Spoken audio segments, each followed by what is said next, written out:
ఓం మహాగణాధిపతయే నమః. ఓం గురుభ్యో నమః. ఓం శ్రీమాత్రే నమః. పరమేశ్వర స్వరూపమైనటువంటి జ్యోతిష, వాస్తు మరియు ఇతర అనేకమైనటువంటి శాస్త్రములను మనకు అందించినటువంటి మహర్షులకి నమస్కారం. హయగ్రీవ హయగ్రీవ హయగ్రీవేతియో వదేత్ తస్య నిస్సరతే వాణీ జన్మకన్యా ప్రవాహవత్.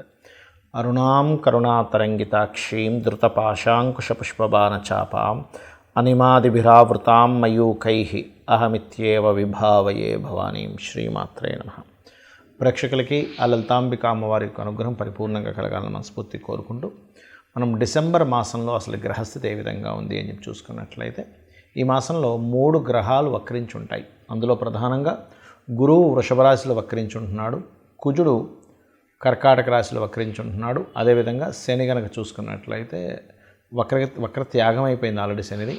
ఇక బుధగ్రహం పర్టికులర్గా మనకి ఈ యొక్క వృశ్చిక రాశిలో ఉండి 16వ తేదీ వరకు వక్రగతిలో ఉంటాడు రవితో కలిసి. అయితే ఈ రవితో కలిసినటువంటి బుధుడు వక్రత్యాగం 16వ తేదీ అవుతూ అదే 16వ తేదీ ధనస్సులోకి రవి మారుతున్నాడు. అదేవిధంగా శుక్రుడు గమనించుకున్నట్లయితే 3వ తేదీ నుంచి ధనస్సు రాశిలో ఉన్నటువంటి శుక్రుడు మకర రాశిలోకి ఎంటర్ అవ్వడం జరుగుతుంది. ఆయన 29వ తేదీ వరకు మకరంలో ఉండి కుంభంలోకి 29వ తేదీకి వెళ్తూ శనిని కలుస్తాడు.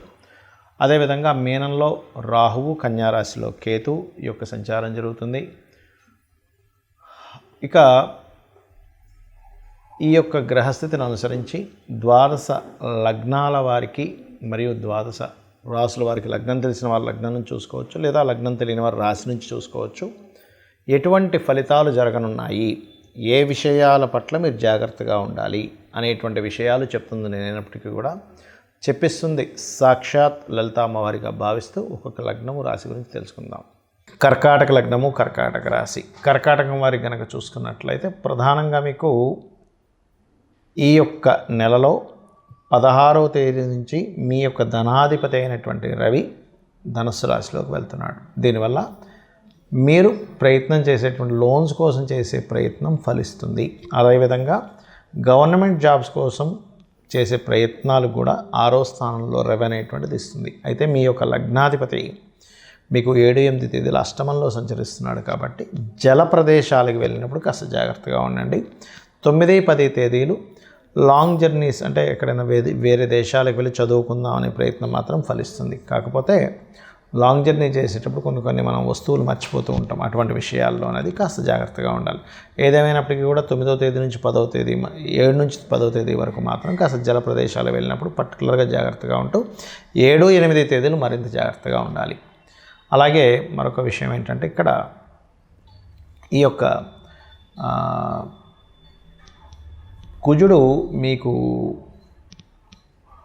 లగ్నంలోనే అంటే కర్కాటకంలోనే వక్రించి ఉన్నాడు కాబట్టి మీ ఫైనాన్షియల్ మ్యాటర్స్ అన్నీ కూడా విదేశీ సంబంధంగా బిజినెస్ రిలేటెడ్ మూలంగా రావడము, అదేవిధంగా ఏదైనా బిజినెస్ కొత్త ఇన్వెస్ట్మెంట్ చేయడం అనేటువంటి చూపిస్తుంది. కాకపోతే ఈ బిజినెస్ ఇన్వెస్ట్మెంట్ చేసేటప్పుడు పర్టికులర్గా మీకు 3వ స్థానంలో కేతువు యొక్క సంచారం జరుగుతుంది కాబట్టి అగ్రిమెంట్స్ ఏమైనా చేసేటప్పుడు చాలా జాగ్రత్తగా ఉండాలి మీరు, ఇది గుర్తుపెట్టుకోండి. అలాగే ఇక్కడ ఈ యొక్క బుధుడు వక్రత్యాగం అవుతుంది మనకి. అంటే 5వ స్థానంలో ఉండేటువంటి బుధుడు వక్రించున్నాడు. 16వ తేదీ వరకు వక్రించుంటాడు. 16వ తేదీ తర్వాత వక్రత్యాగం అనేటువంటిది పోతుంది. కాబట్టి ఇక్కడ ఎప్పుడైతే ఈ వక్రించి ఉంటాడో ఏదైనా ప్రాపర్టీస్ తీసుకున్నా, కమర్షియల్ రిలేటెడ్గా ఏదైనా స్థాపిస్తున్నా 16వ తేదీ లోపలే చేయండి. 16వ తేదీ దాటితే ఏమవుతుందంటే పంచమంలో 3వ అధిపతి ఎప్పుడైతే పంచమ స్థానంలో ఉంటాడో తీసుకునేటువంటి నిర్ణయాలు సరైన నిర్ణయాలు అవ్వవు. కాబట్టి ఈ యొక్క విషయాల పట్ల కాస్త జాగ్రత్తగా ఉండాలి. మరియు అదేవిధంగా ఉద్యోగ సంబంధించినటువంటి విషయం పట్ల కొంత స్ట్రెస్ ఉండడము, దశమాధిపతి లగ్నంలో ఉన్నందుకు, మరియు సంతాన సంబంధించిన విషయాల్లో కూడా కొద్దిగా స్ట్రెస్ ఉండడము, కాస్త ఫ్రెండ్స్తో కొంత స్ట్రెస్ అనేటువంటిది, గతంలో ఉన్న స్ట్రెస్ కొంత తగ్గుతూ ఉంటుంది ఫ్రెండ్స్, షేర్ మార్కెట్ రిలేటెడ్గా. అయితే మీరు మాత్రం ఈ స్ట్రెస్ నుంచి బయటపడాలి అంటే మాత్రం మీకు దగ్గరలో దుర్గా ఆలయాలున్న, సుబ్రహ్మణ్యేశ్వర స్వామి యొక్క ఆలయాలు ఉన్నట్లయితే రెగ్యులర్గా వెళ్తూ ఉండండి. సుబ్రహ్మణ్యేశ్వర స్వామికి ఎర్రటి మందార పూలు ఉంటాయి మనం ఈ పింకిష్లోనే ఉంటాయి, ఎరుపు రంగు ఉంటాయి. ఎరుపు రంగు మందారం పూలతోని సుబ్రహ్మణ్యేశ్వర స్వామిని లేదా కాళికా అమ్మవారిని ఆరాధన చేయండి. అన్ని విధాలా మీకు బాగుండడం జరుగుతుంది. చాలామంది నన్ను అడుగుతుంది ఏంటంటే వాళ్ళ జన్మజాతకాల్లో ఏదైనా వక్రగ్రహం ఉన్నట్లయితే ఏమిటి ఫలితం అని అడుగుతున్నారు.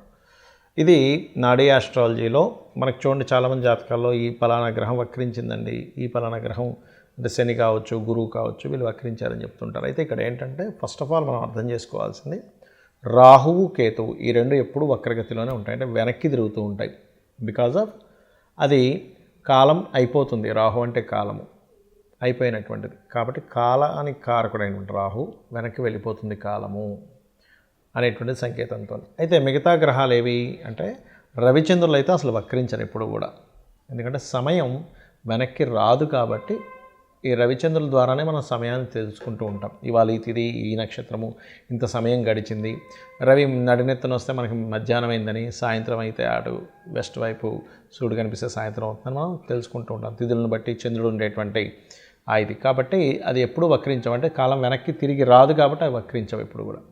అయితే మిగతా గ్రహాలు ఏవైతే ఉన్నాయో, వక్రించిన గ్రహంతో సమయంలో పుట్టారు వ్యక్తి అంటే దానికి చాలా పెద్ద విషయం ఉంటుంది. ఎలా అంటే ఒక ఉదాహరణకి శని వక్రించాడు అనుకోండి, ఏ గ్రహమైనా ఒకటే గుర్తుపెట్టుకోండి, మీ జన్మజాతకంలో వక్రించినప్పుడు ఉన్న స్థలం కంటే కూడా వెనకాతలు ఉండేటువంటి రాశితో సంబంధాలు పెట్టుకుంటాయి అవి.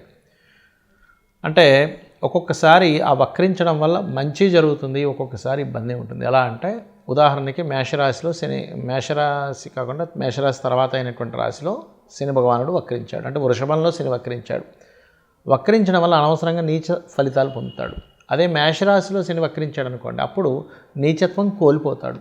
అదేవిధంగా ఉచ్చస్థానానికి కూడా అదే వర్తిస్తుంది. ఉదాహరణకి తులారాశిలో శని వక్రించాడు అనుకోండి, అప్పుడు ఉచ్చస్థానం యొక్క ఫలితాలు కోల్పోతున్నాడు. కానీ వృశ్చికంలో వక్రిస్తే ఆయన ఉచ్చస్థానంలోకి వెళ్తున్నాడు. ఏదైనా ఒక గ్రహం కనుక వక్రించినప్పుడు తను ఏ రాశిలో ఉండి వక్రించాడో అది అదృష్టానికి దారితీస్తుందా, ఇబ్బందికి దారితీస్తుందా అనేటువంటి చూడాలి. ముఖ్యంగా ఏదైనా ఒక గ్రహం వక్రించిందంటే పాస్ట్ లైఫ్లో మిగిలిపోయినటువంటి విషయాలు ఈ లైఫ్లో పర్టికులర్గా ఆ జన్మనెత్తి ఆ వ్యక్తి ఆ కర్మను తీర్చుకోవడానికి వచ్చాడని అర్థం చేసుకోవాలి. ఎలా అంటే శని దగ్గర నుంచి తీసుకుంటే, శని ఎవరికైనా వక్రించాడు అనుకుంటే రెండు ప్రొఫెషన్స్ చేస్తారు చాలామంది, 2 ప్రొఫెషన్స్, అందులో డ్యూయల్ సైన్లో ఉంటే ఇంకా గ్యారంటీగా అవుతుంది. అదే జీవుడు వక్రించాడు, గురువుకి సంబంధించిన కొంత సేవ, గురువులకు సంబంధించినటువంటిది కొంత మిగిలిపోయింది ఆయనకి, జ్ఞానాన్ని పంచే విషయంలో కానీ గురువులకు సేవకు సంబంధించిన విషయంలో కానీ మిగిలిపోయింది. అంటే పాస్ట్ లైఫ్లో చేయాల్సిన గురుసేవ చేసుకోలేకపోయాడు.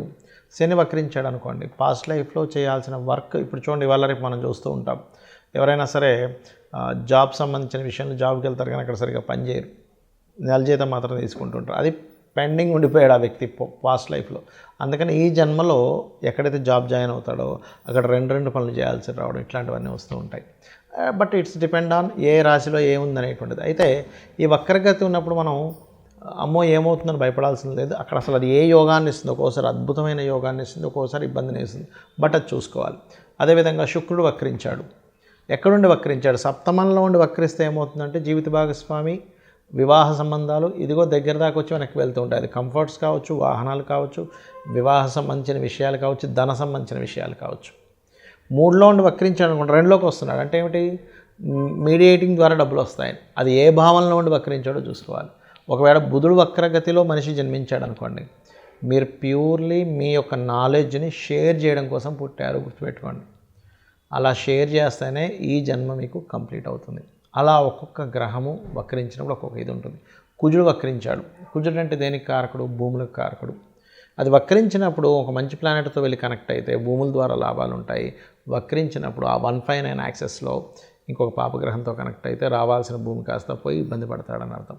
సో దానికి ఏం చేయాలంటే వక్రించిన గ్రహాన్ని మనం చూసినప్పుడు అది వెళ్ళి ఏ గ్రహాలతో కంజంక్ట్ అవుతుంది, ఏ గ్రహాలతో చూడబడుతుందో తెలుసుకొని దానికి సంబంధించిన రెమెడీ చేసుకుంటే ఈ వక్రగతి ఒకవేళ ఇబ్బందికరంగా ఉంటే ఆ ఇబ్బందికరమైన పరిస్థితులు తగ్గుతాయి. బాగున్నట్లయితే మనం ఏం రెమెడీ చేసుకోకర్లేదు, అద్భుతంగా ఉంటుంది. ఆ రెమెడీస్ కూడా చిన్న చిన్నవి, గోవుకి తినిపించడము, గ్రహాలకు దీపారాధన చేయడము, లేనట్లయితే అమ్మవారి నామాల్లో ఏదైనా ఒక మంత్రం చేసుకోవడం చేస్తూ ఉండాలి. శని వక్రించాడు ఉదాహరణకి, శని వక్రగతి వల్లే ఇబ్బందులు వస్తున్నాయి అనుకోండి, ఎందుకంటే కర్మకారకుడు కాబట్టి వాళ్ళు చేయవలసిన మంత్రం ఏమిటంటే ఓం అనాకలిత సాదృశ్య చుబుక శ్రీ విరాజితాయ నమః. జుపిటర్ వక్రించి నీచ స్థానంలోకి వెళ్తున్నాడు, అలాంటప్పుడు జయ గురుదత్త, శ్రీ గురుదత్త అనే నామస్మరణ చేయండి. బుధుడు వక్రించడం వల్ల ఇబ్బందులు ఎదుర్కొంటున్నారు మీరు, అందరికీ ఇబ్బందులు ఎదుర్కోవాలని లేదు. అది ఏదైనా నీచ స్థానంలోకి వెళ్ళినా పాపగ్రహాలతో కంజక్ట్ అయినప్పుడు మాత్రమే అప్పుడు విష్ణు సహస్రనామాలు చేయండి, లేదా ఓం నమో నారాయణాయ అనే నామస్మరణ చేయండి. శుక్రుడు వక్రించాడు, లలితా సహస్రనామాలు చేయండి, లేదా ఓం శ్రీమాత్రే నమః అని చేసుకోండి. కుజుడు వక్రించాడు, ఇబ్బంది పడుతున్నారు మీరు, ఉదాహరణకి కుజ సంబంధంగా, అప్పుడు ఏంటంటే ఓం స్కందాయ నమః అనే నామస్మరణ చేయండి. ఎందుకంటే వక్రగతి మీరు మీ పాస్ట్ లైఫ్లో చేయాల్సినటువంటి కొన్ని పెండింగ్ కర్మాస్ క్లియర్ చేసుకోవడానికి జన్మెత్తారని అర్థము. కాబట్టి ఇలా చూసుకొని చేసుకోండి. అన్ని విధాలా మీకు అమ్మవారి అనుగ్రహం ఉండాలని, కలగాలని మనస్ఫూర్తిగా కోరుకుంటూ శ్రీమాత్రే నమః.